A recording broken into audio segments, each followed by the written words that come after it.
Thank you, ma'am. Nice temperature in here, like outside. It's a beautiful day outside. Finally. I know you control the weather too, Matt. You should have just done a little bit better. So I was saying somebody better, a few days ago when it was 28 degrees, that somebody better tell April that she's not February. All right. Here we go. I have a few announcements. So the topper is a little long. I hope it'll be interesting enough for you. It's interesting for me. All right, welcome aboard, everyone. Thank you very much for being here. As this is my first briefing this week, I'd like to wish Christians a blessed Holy Week and Jewish people all around the world a happy Passover. And now, today, as anti-Semitism surges around the world, our message to Jewish communities remains unchanged. The United States stands with you. We will fight anti-Semitism with unwavering determination. We will advocate for the safety and security of Jews everywhere. And on to something else as well. On the tariffs, the coverage of President Trump's indefatigable effort to make this country great again involves the Herculean effort to change the trading trajectory of this country, which has been placed under a crushing burden of a web of unfair trade arrangements resulting in American taxpayers being ripped off every single day. Only President Trump has the vision and the courage to say enough is enough. The United States of America has the great benefit of having the world's best deal maker as president. His actions on tariffs have illustrated to our enemies and allies alike that the United States is a nation that should not be taken for granted and whose fortunes are directly connected to the success of every other nation on this planet.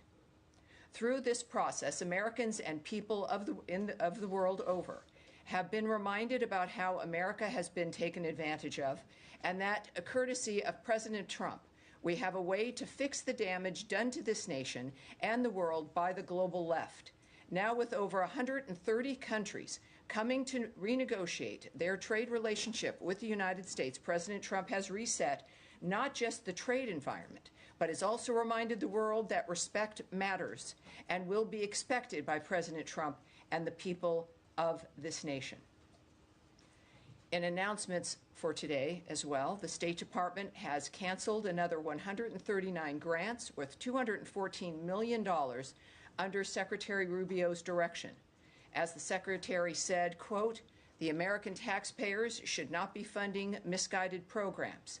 We are cleaning up the mess the previous administration left and rebuilding an agency that's focused on putting America first." Now, let's look back to last weekend. Ambassador Stephen Witkoff conducted talks with the Iranian foreign minister, which were hosted by the Omani foreign minister. As the White House statement described, quote, "The discussions were very positive and constructive, and the sides agreed to meet again next Saturday. Our goal remains clear. In the words of Ambassador Witkoff, quote, "A deal with Iran will only be completed if it is a Trump deal. Any final arrangement must set a framework for peace, stability, and prosperity in the Middle East, meaning that Iran must stop and eliminate its nuclear enrichment and weaponization program. It is imperative for the world that we create a tough yet fair deal that will endure, and that is what President Trump has asked me to do." Also last weekend, Expo 2025 Osaka officially opened on Sunday in Osaka, Japan. The 31,000 square foot USA pavilion showcases American excellence, innovation, and leadership and reinforces our commitment to engagement in the Indo-Pacific and the U.S.-Japan bilateral relationship. Over the coming 6 months, the Expo looks forward to welcoming millions of visitors. Back here at home, Secretary Rubio joined President Trump in welcoming President Bukele to the United States yesterday. Since Secretary Rubio's visit to El Salvador, the United States has deported dangerous MS-13 and TDA gang members to El Salvador's prison. Because of this, our nation is safer and more secure. As Secretary Rubio said of President Trump and President Bukele, Our hemisphere is lucky to have two leaders who are totally aligned in their commitment to law and order. Last, in non-foreign policy news, I want to applaud the Trump administration's FDA on their plan to phase out various animal testing requirements. As the FDA said in their announcement, quote, "The new approach is designed to improve drug safety and accelerate the evaluation process while reducing animal experimentation, lowering research and developmental costs, and ultimately lowering drug prices." Bravo. That's my topper. All right. Now, to your questions. Sir, Mr. Matt Lee, the AP. Thank you, Tammy. Yes. I just wanted just a point of clarification. You said that only President Trump can undo the damage done to the world, the nation and the world by the global left. I know, surprising that it comes from me, isn't it? Surprising that comes from me. It has to do with, you're talking about tariffs, right? The whole world free trade, international trade regulations, which began after the Second World War. Well, I'm looking at one Eisenhower, two Nixon, Reagan, Bush, Matt, may I answer you? I know. Bush two, yes. And I'm. Yes. Well, you know, there's something. Let me answer you, sir. Let me answer you. Let me answer you. Everything that starts like World Trade, there's always a good idea, right? You always have a really great plan, and things move along, and it's very good and it's very nice. And then time changes, and the left gets control of certain aspects, certain countries, certain Congresses, and things begin to change, and spending begins to increase, and arrangements begin to change, and are not necessarily as good for the United States. The fact of the matter is, at this point in time, we are on an unsustainable path, a burden that is crushing. You see it in the actions that this administration has to take regarding the budget of this entire entity. This becomes an addiction. It's an addiction to other people's money. And as Margaret Thatcher noted, of course, is that the main problem with socialism, sir, the main problem with socialism is that is when you run out of other people's money. Because that eventually happens. I know that's not perhaps satisfactory for the Associated Press. But I love you anyway, Matt. I love you anyway. But your question is, at least my answer to what your statement was, is that at this point in time, President Trump is the only person that can undo the Leviathan that this trade framework became around the world, and he's doing it. And I've been watching this coverage, the pearl clutching. It's been remarkable. This is going to be one of the greatest resets of many resets that the Trump administration has implemented, and it's going to make a difference not just for the American people, but for all those countries that realize that this has to change. So it'll be better for the world over. My point was merely that, are you trying to say that all those presidents and who you just mentioned, Margaret Thatcher, are part of the global left? I've just talked way too much already. I think I've answered that. Yes, sir. I think I've answered that. All right. So on the grants that you just said were canceled, and I want to seg from this. Can you be more specific about what those were? The two, what was it, 139? Well, we'll get those details. What we do know is that the Secretary himself felt passionate enough about this to tweet it himself. Oh, he did? And what I stated to you about his commentary was from his account, the Secretary's tweet, at 12:35 p.m. this afternoon. And I'll read it again because there's a couple more details here in the tweet. Under my direction, the State Department has canceled another 139 grants worth $214 million.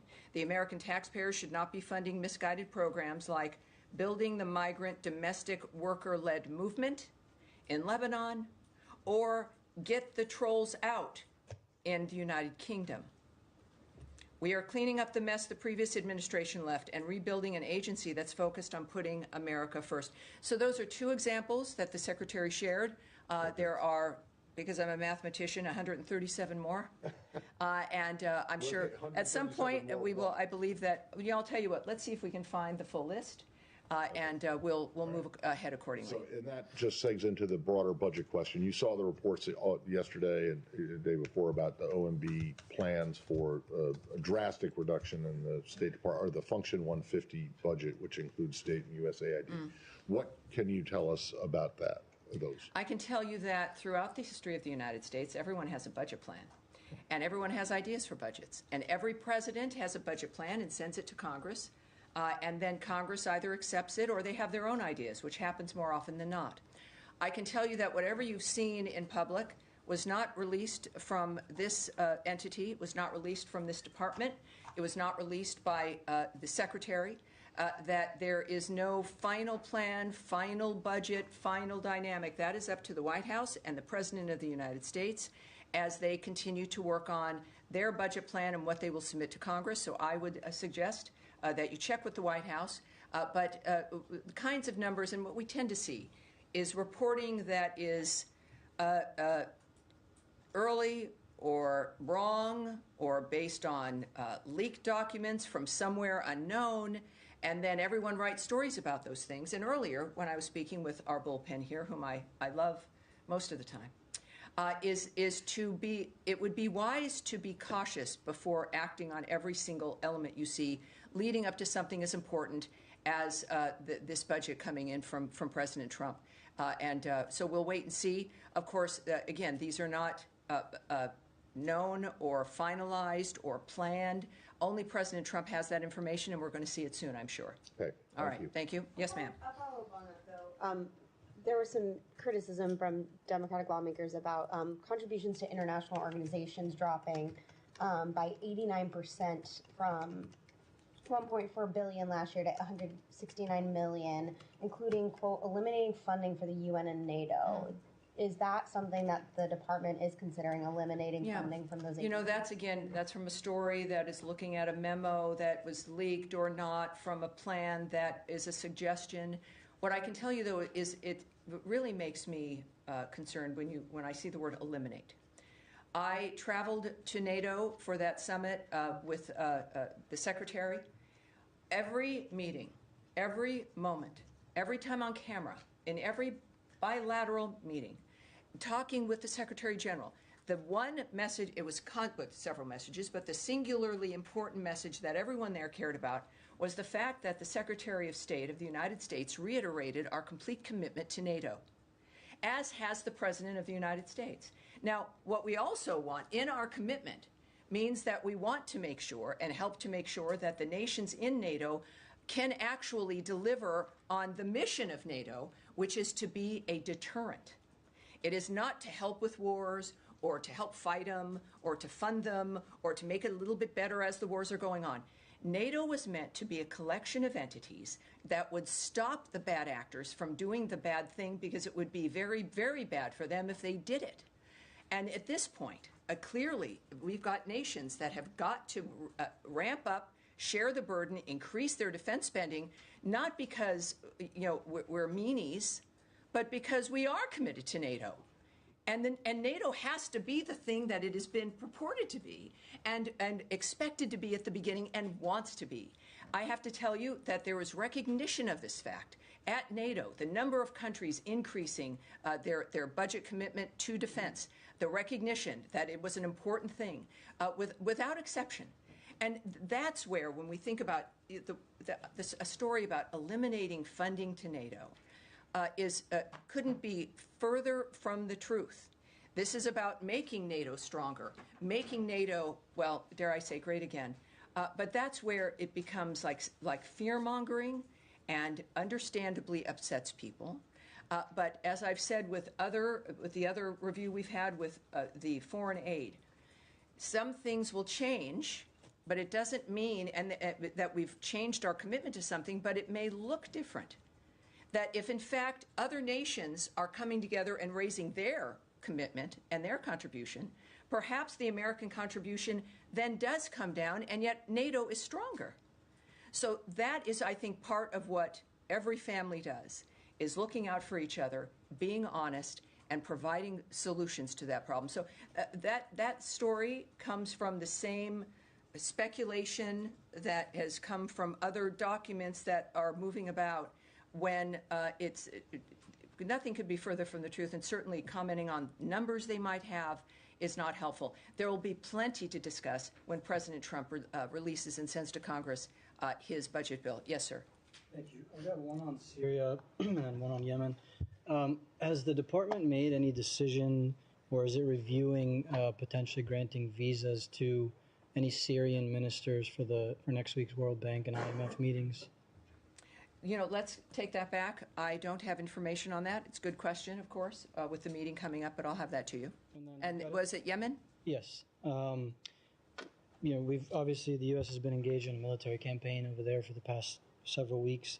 Is the State Department leading any diplomatic path to get to whatever end result it is that the U.S. wants? We've seen reports that the U.S. is now looking at potentially supporting a ground invasion in Yemen, or supporting factions inside of Yemen to push ahead with the momentum after the military campaign. Well, I won't speak on any negotiations that may or may not be happening or diplomatic considerations. I think many people have seen the reports regarding actions that may or may not be happening on the ground in Yemen as the Houthis' ability to resist is degraded.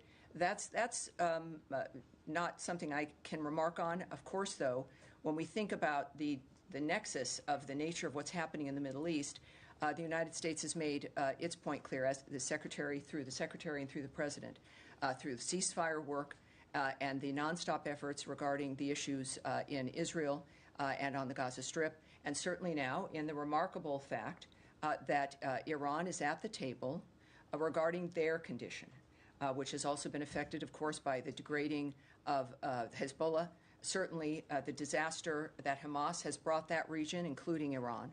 So when we think about the ceasefire and making people's lives better, it certainly affects the entire region. And I think that's what we can all count on. Yes, ma'am. Tammy, thank you. You started out with some of your remarks saying that Iran must stop and dismantle its nuclear program. Well, let me say that was Ambassador Witkoff.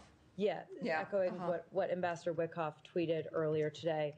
But just trying to get some clarity on what the administration sees as a potential end goal here with these negotiations with Iran, because last week, heading into the talks in Oman, Witkoff made some remarks to the Wall Street Journal in which he said that the red line would be the weaponization of Iran's nuclear capability, presumably leaving the door open to Iran maintaining a civilian nuclear program. So is the administration open to an end state where Iran does still have a civilian nuclear program, but they are no longer able to speedily get a nuclear weapon? Well, first of all, for a comprehensive response, and we heard from Caroline earlier, the White House has that kind of response. What I can say, nevertheless, is that the Secretary has been clear, as has the President, as has been the Ambassador, that Iran cannot have a nuclear weapon or an enrichment program. What we hear, and I said this again to our friends earlier in the day, as I do, some of you listening from home, I kind of spend about a half hour with our bullpen during the day, and we have some talks and find out what's on their mind. But what I mentioned, because there's always a reaction to a single tweet or a remark that's in a newspaper. And as we are clearly moving to a secondary meeting, which I still won't call a negotiation, but that could change, is that these are people who are the best in the world. Ambassador Witkoff clearly is one of the best people in the world for negotiating and for dealing with bad actors and getting peace and ceasefires. But when things are being said in the moment, in public, it is, you must consider that these are not, that's not part of how they negotiate in the sense of whatever they're talking about together. And that one should always wait and see that no one's negotiating in public. No one is, I don't know who that message would be for or the nature of what's said and how and what format. I would say what matters is an end result, our parties agreeing, papers being signed.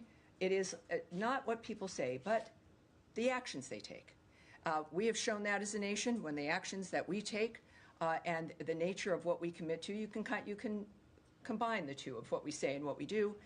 But I would say that there's one goal here, and that is that Iran cannot have a nuclear weapon, and certainly the enrichment program, and that is, I think, a pretty easy thing to start with, and that is the one thing that we know that they're working on, and I think we'll have some success considering who we're addressing. So just yes, sir. Follow up on Iran. You mentioned Ambassador Witkoff's tweet today. Last night in an interview with Fox News, he was talking about keeping Iran's enrichment levels below 3.67%, which is like on par with JCPOA. Today he talked about eliminating Iran's enrichment. So what's the reason of this difference here? Well, if you can contact the White House, but what I just noted to you is that these are comments that are made. It could be made, by anyone in the moment of something that's happening. I would point to his comment today on Twitter, but I also, Ambassador Witkoff speaks for himself quite well, and he is a very transparent man. What's going to matter is what is accomplished, what the end result will be, as opposed to parsing one statement or a sentence line there and another one over here. I know we all want answers because, well, humanity has an interest in the end result of this. But I would just caution you in that regard, and to wait. And again, the thing that matters is what is accomplished, what the last point is. And if anyone can do that, it would be President Trump and his vision, along with Ambassador Witkoff, who's done a great job in this regard. Yes. Tammy, thanks so much. A couple questions on the Palestinian Authority. The Times of Israel reported a few days ago that Mahmoud Abbas had sent a letter to Secretary Rubio trying to open up the door to get certified that the pay-for-slay program has been ended by the Palestinian Authority. I know you're not going to comment on that correspondence, but in a broader perspective, the State Department is not exactly doling out foreign aid with any enthusiasm at the moment, and the purpose of ending pay-for-slay would be to restart foreign aid to the Palestinian Authority. So does the State Department have any appetite at this point to start that process if the end result is no foreign aid being distributed in the end anyway? And the second question I have is just the broader bird's eye view relationship right now between the U.S. and the Palestinian Authority. Mahmoud Abbas boycotted during the first Trump term, and we've seen American officials go to Jerusalem a number of times. Historically, they made a corresponding trip to Ramallah or Bethlehem. We haven't seen that so far. So bird's eye view. I think I always try to give you the bird's eye view. But I would say that, first of all, I can't comment on if there are any negotiations or diplomatic considerations. What I do take issue with immediately is that we don't have any glee or excitement over handing out foreign aid. Our commitment to foreign aid hasn't changed. It is in our nature as Americans. It's what we do. I would argue the starting of this country was an aid package for the future. My goodness. And it certainly is also, foreign aid is not a carrot or a stick in negotiations. If it's needed, it's needed. If it isn't, it isn't. We don't use it in that fashion. So I like you very much, and I think you're a nice guy. But it's always disheartening. I don't want to be mean. I don't want to be mean. Only to Matt I want to be mean. It's disheartening but it reminds me, and I'm glad that I'm here, to repeat, for people to not be left with that impression, that it's not like, oh, we got to give foreign aid. It would be great if nobody needed foreign aid. But we know that we are a country with incredible resources. We know that. And we have incredible responsibilities. And we do not shy away from them. It's part of why we do what we do. We want to be a part of the world. We know we can help, and we do. So it's not ever a part of that we just don't want to do something, and so we're not. It's can we? And can it be done properly? Is it aligned with what's great for the United States? And mostly also, certainly it is not used as a weapon. And I just want to say that as strongly as I possibly can. And as far as the nature of what's happening, we are asked often by many of you in different ways, is that there is a constant, regular commitment to Gaza, to the Gazan people, certainly to one of our strongest, if not most stalwart ally, Israel, who have, by the way, a new ambassador from the United States, Ambassador Mike Huckabee. So we're very excited about the future.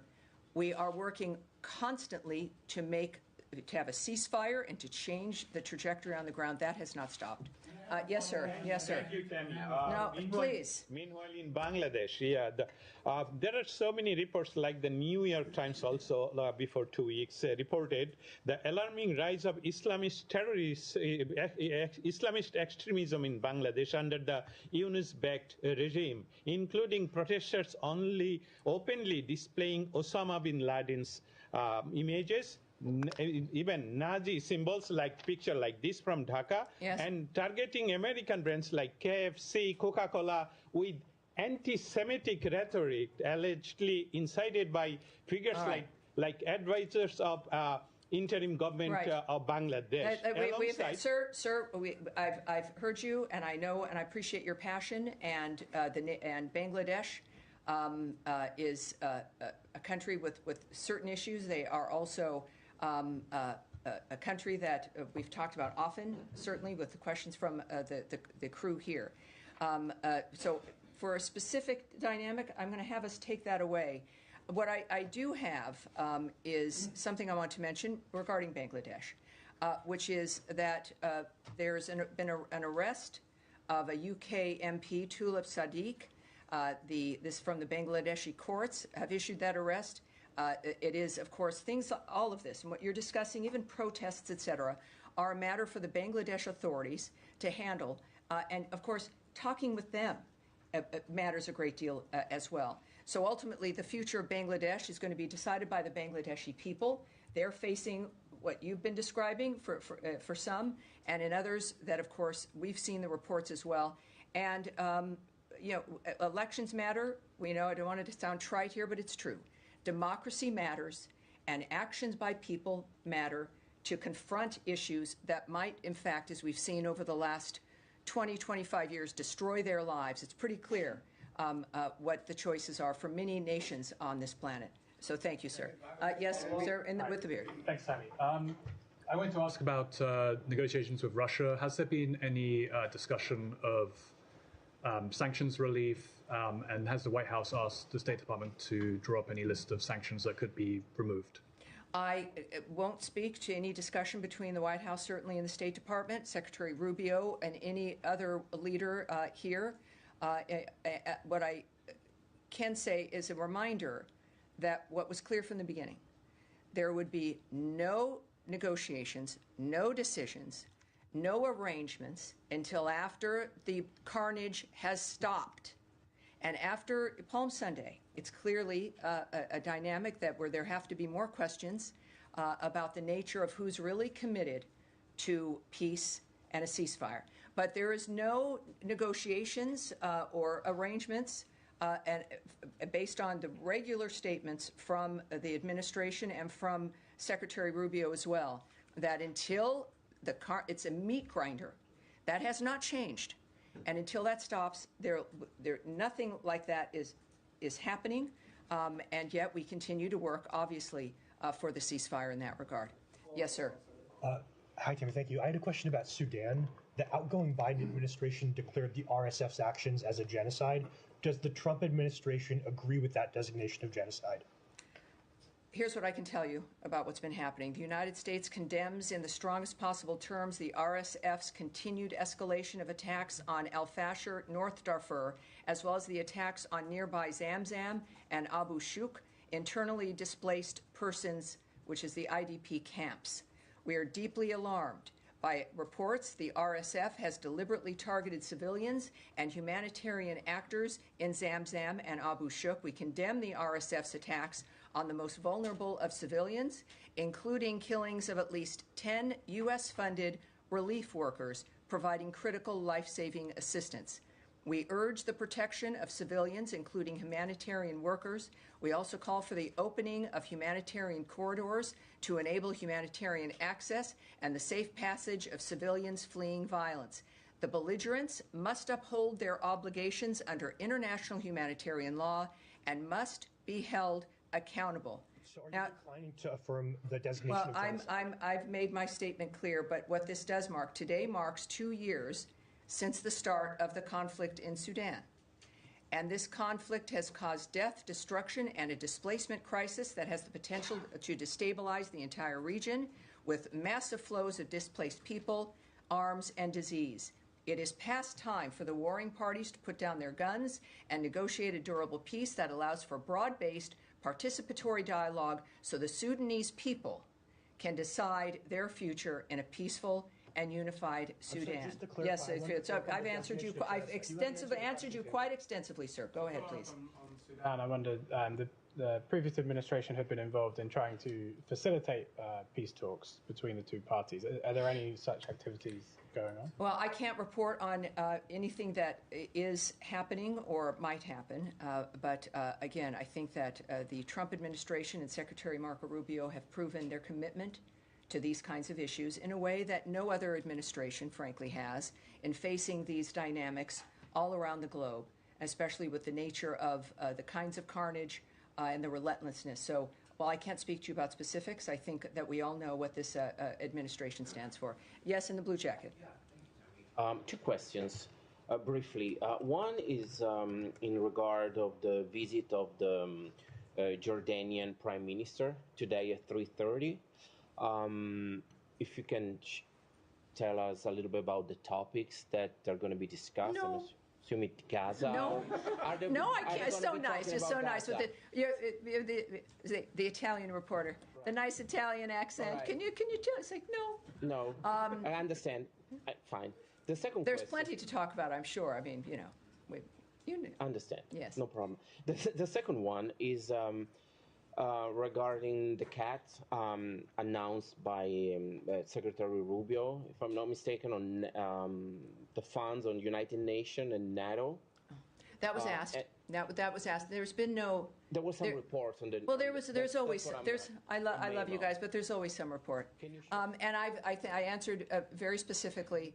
The commitment to NATO is a strong commitment. I was there with the secretary.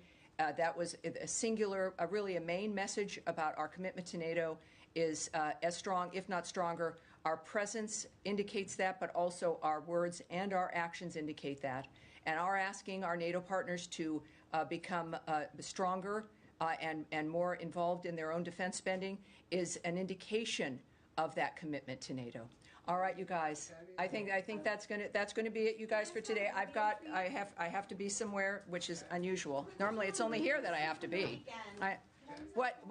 You have a nice weekend too. Oh, I'm sorry. All right, one more. Secretary Rubio shared over the weekend about the 10 additional men being sent to El Salvador.